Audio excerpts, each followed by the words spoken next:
I'm Jane. Standing at the altar, I watched as my father, Mr.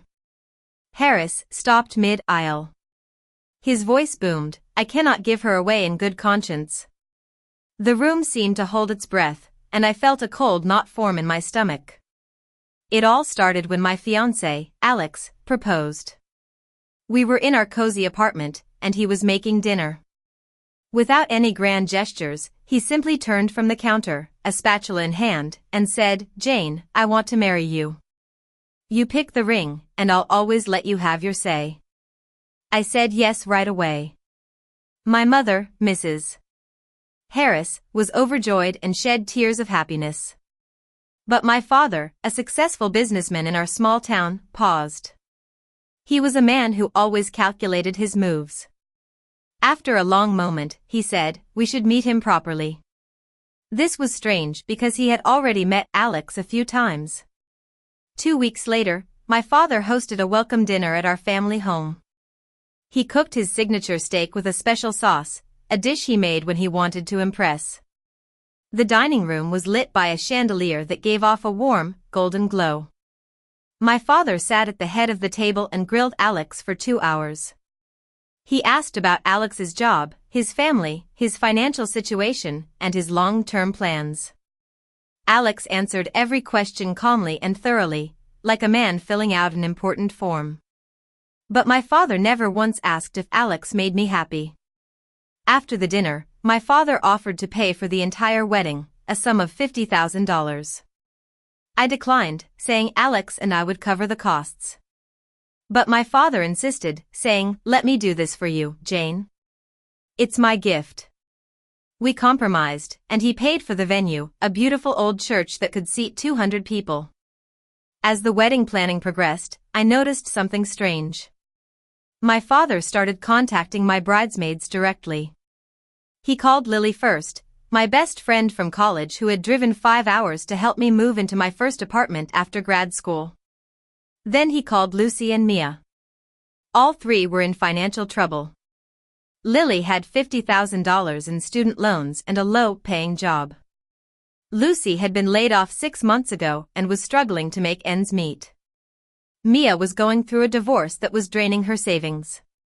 My father offered to cover all their bridesmaid expenses, from dresses to travel and hotels. He was so generous and caring, saying, "I just want Jane's friends to be there for her without any worries." Of course, they accepted. But in October, about 8 months before the wedding, I started to notice cracks. I asked Lily on the phone if my father had called her.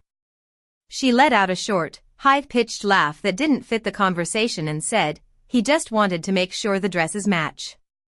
My father had never cared about such things before. He could barely tell the difference between different colors. Over the next few months, my bridesmaids started asking me odd questions. Lucy asked during a brunch if Alex got along well with my family. Mia called to ask if Alex and I had ever had a serious fight. Lily looked at the floor of my living room and asked if I thought my dad would ever really accept Alex. These questions came in clusters, always after my father had visited or called.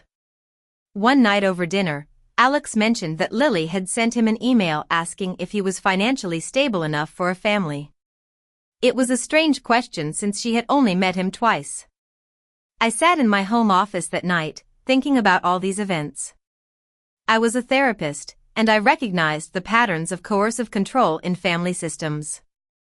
I had written papers and given talks on this very topic. I realized that my father was running a campaign to sabotage my relationship with Alex. Alex, being an auditor, decided to follow the money. He spent weeks digging through public records. The first clue came from Lily's Instagram. She posted a picture of a new car with the caption "Fresh Start." Alex checked her employment records and found that her salary couldn't support a car payment. The second clue was when I asked Lily for receipts for the bridesmaid expenses. She got flustered and sent me a partial screenshot with a Venmo notification from my father, Mr. Harris. With more digging, Alex found that my father had transferred $20,000 to Lily over 4 months, $30,000 to Lucy, and $25,000 to Mia. In total, he had spent $75,000 to turn my friends against Alex and gather information about our relationship. Alex printed all the evidence, including bank records and Venmo screenshots. We condensed it into 2 pages and put them in a crema-colored envelope. Alex sealed it with a strip of clear tape, pressing it down with his thumb.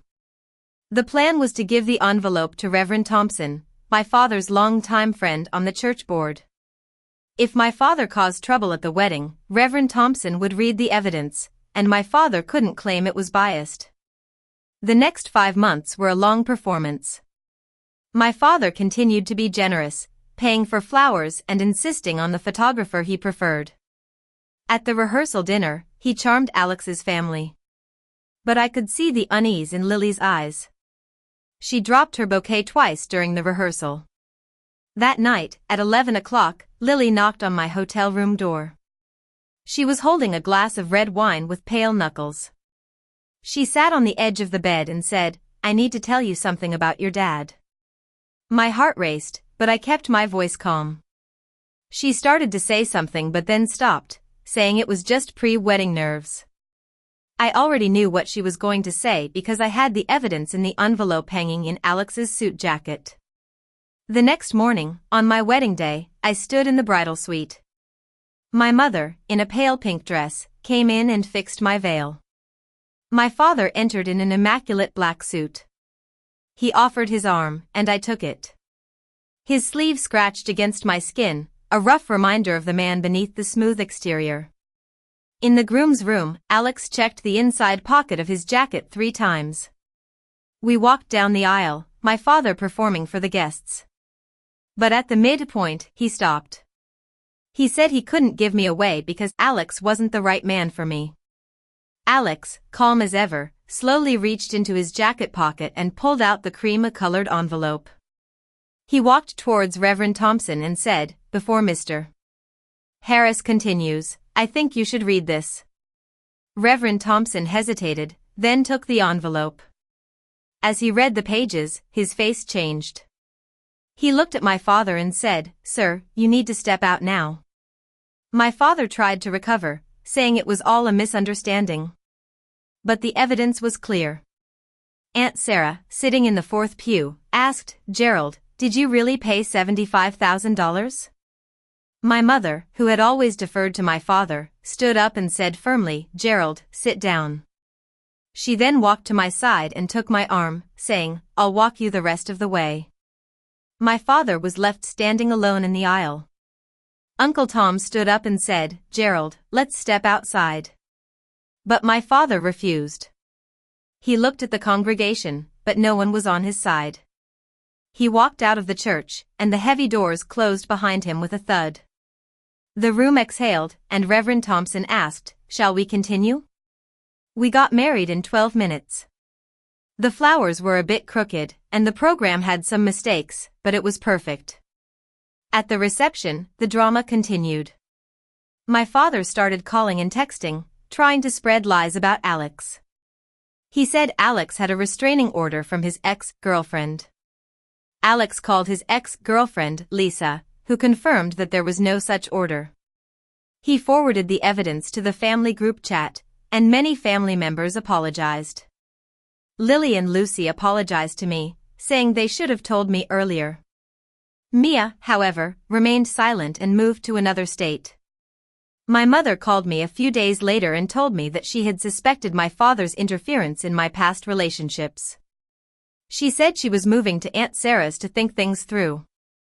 Aunt Sarah also called to tell me that my father had once sabotaged her engagement in 1995. He had told her fiancé that she had a drug problem, which was completely false. A few months later, my father came to our door. He looked thinner and unshaven. He said he had done everything because he loved me. But I told him that I understood his pattern of control.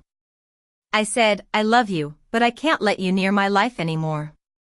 I closed the door, and he stood on the porch for a few minutes before leaving. Now, as I sit in my office, looking at the framed wedding photo on my desk, I think about how love and control can coexist. I've learned that sometimes, you have to close the doors that are keeping you from true happiness, even if they're held shut by someone you love.